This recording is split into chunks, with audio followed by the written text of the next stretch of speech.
to the SportsMax Zone. Badminton takes the spotlight now. The Jamaica Badminton Association, the JBA, has launched a series of month-long of activities to celebrate Badminton Month. The activities will start with a first-ever Jamaica Badminton Sports Summit on Saturday. This summit, designed to elevate the performance and knowledge of Jamaica's aspiring athletes, will set the stage for the competitive events and educational initiatives aimed at advancing badminton at all levels in the country.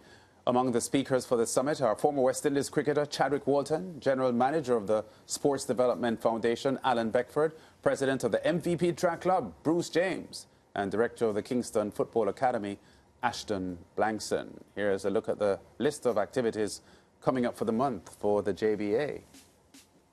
That sports summit we just spoke of on Saturday, the All Jamaica National Junior Championship, middle of the month, 16th and 17th, the Junior and Open Championship All Jamaica, November 23rd and 24th, and the inaugural Super Series final coming up on the 1st of December.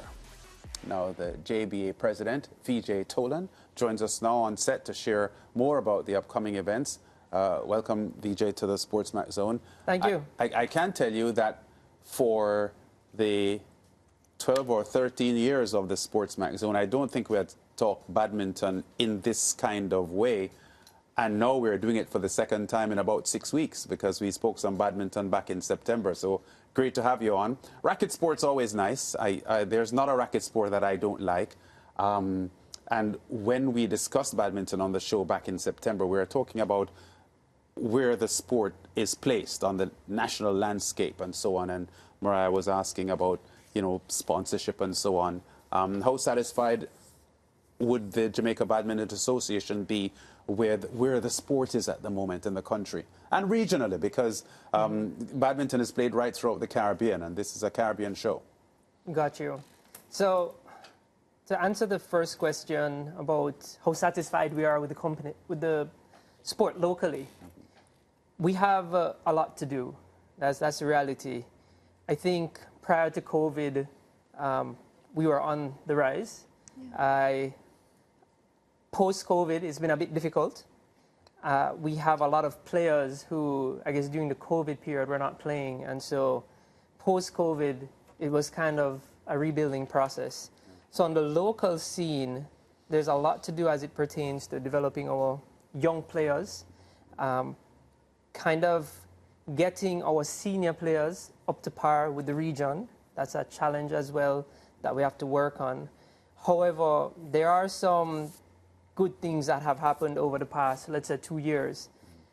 At the last Commonwealth Games, Samuel Ricketts went to the quarterfinals. That's the first time ever in Jamaica's history. Yes. Additionally, Talia Richardson and Catherine Winter made it to the quarterfinals in the Commonwealth Women's Doubles. Yes.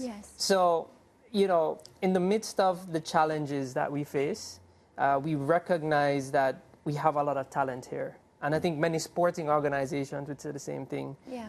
From our point of view as an association, what's important is to understand in a very real way where we are. And where we are is we want, in about 10 years, to have at least one Olympic qualifier, and we want to have at least 4 World Championship qualifiers.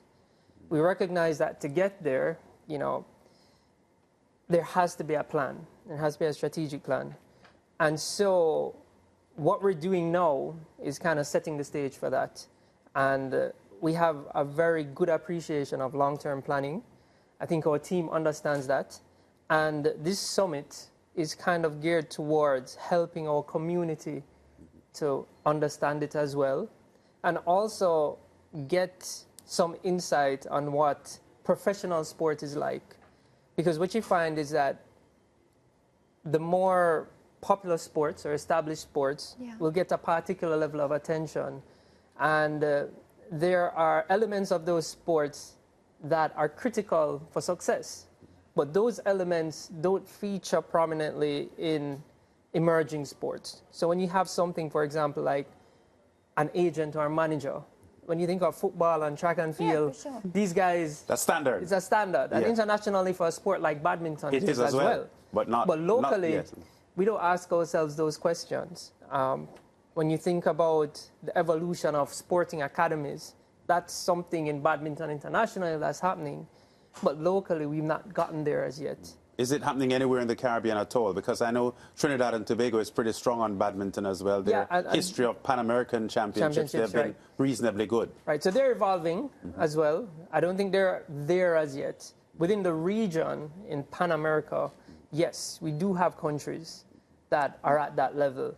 And in fact, some of these countries can be used as models for us. Yes. Yeah, for sure. So when we look at like a Mexico or even a Dominican Republic or even an El Salvador, where El Salvador just qualified at the last Olympics, their #1 athlete, we've seen the progression over the past 12 years from neophyte phase, grassroots phase to Olympic Global qualification. Yes, yeah. Guatemala as well is a very good example of this. And so we recognize that there's a formula for success. Yeah, you just have to implement it. You just have to implement it, and you have to be patient. You know, many people in the community, not just our community, but just across sports, you know, they'd say, hey, we need to be doing this and that and that, yes. right? We need to have coaches from all around the world coaching us. We need to be sending our players to all these tournaments.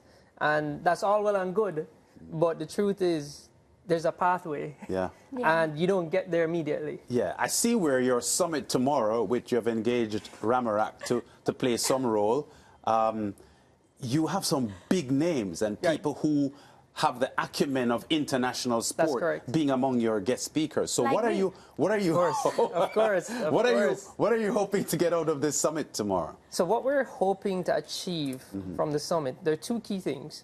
Well, let's say three key things. One is, the first presentation is badminton specific, and the badminton community and the badminton stakeholders have been invited. Okay. And in that presentation, the JBA, led by me, who will be presenting, will speak to them about what our strategic initiatives are. Plans. So there are plans, what they themselves as stakeholders, coaches, athletes, parents, can expect from us.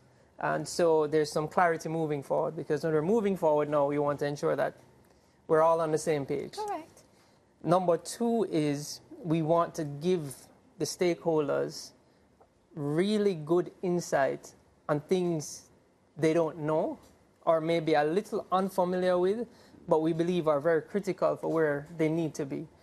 And so the stakeholders identified, as mentioned, include athletes, coaches, administrators, but also parents. Yeah. Because what we recognize is, for you to tackle the youth development phase and to get them to a particular level at age 18, 19, parents have to have the... you have to have the buy-in, and you have to have the appreciation. So if you want your child to be world-class, it can't be that, hey, I'm going to send him to badminton for 2 hours on a Saturday because, you know, and that I feel good about it. That's all well and good, but if you want to become elite as parents, we need you to understand that that journey requires a lot of sacrifice, investment, and a lot of investment. And then the third thing we want to accomplish with this summit is setting a high standard for our association. We recognize that for us to be taken seriously as an organization, as an emerging sport, we have to be very tactical and very deliberate in the things that we do. And we believe that if we're deliberate in what we do, stakeholders will recognize that. And so when we pivot for growth, the goal for us is to be taken seriously. Yeah. And so by doing things like the summit and making it clear and, you know, giving it the proper PR, giving it the proper attention in developing it and getting speakers who we believe will be impactful and can assist not only our athletes and stakeholders, we've also invited other sports to our summit, other emerging sports. So we have basketball stakeholders, rugby, table tennis, flag football, who will also be in attendance. So those are the three objectives, and the goal is to do it year over year over year. Yeah. And you said, you know, engage with serious stakeholders, and I'm thinking the end game as well is to get sponsorship. Ultimately. Because at the end of the day, no sport runs on air Right. oxygen. You need, of course, money to do so. And I would like to assume that for badminton, it would have been tough to get the sponsors to come on, Yep. because I know for sure, working in this business, sponsors like to attach themselves to the big names. So if they're putting their money, you know, they're not willing to just go into a minor sport like badminton. Has it Right. been a challenge for you? It has been challenging. I think for us, we've been fortunate to find some sponsors and partners who want to champion underdogs, right? Who, once they see the passion, they want to support it. Notwithstanding, it's been extremely difficult. Yes. Because clearly, when you're a brand, you want to know that there's some form of return when you invest. And when you're growing from a very, from a smaller space, and there are opportunities out there already that provide a much bigger attention, then it's difficult. But one of the things at the summit, though, which we hope will help us, not necessarily just as an administration, but for the stakeholders, is we have a panel that speaks to how to build your personal brand. And so the objective of that panel is to share with the stakeholders what sponsors look for. Because we as the administration clearly cannot do it ourselves. But if you as an athlete or a coach can get something from that panel and recognize that, hey, there's something I can do as an athlete to get some endorsement, to get some investment, then do it. Yeah.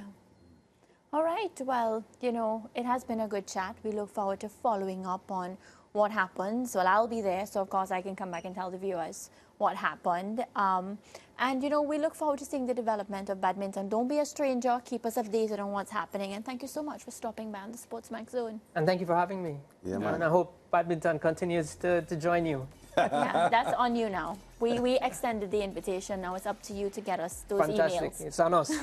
All right. Well, we're taking a quick break on the SportsMax Zone, but when you come back, I might not be here. I might be somewhere else, so you have to stay to find out. Don't go anywhere.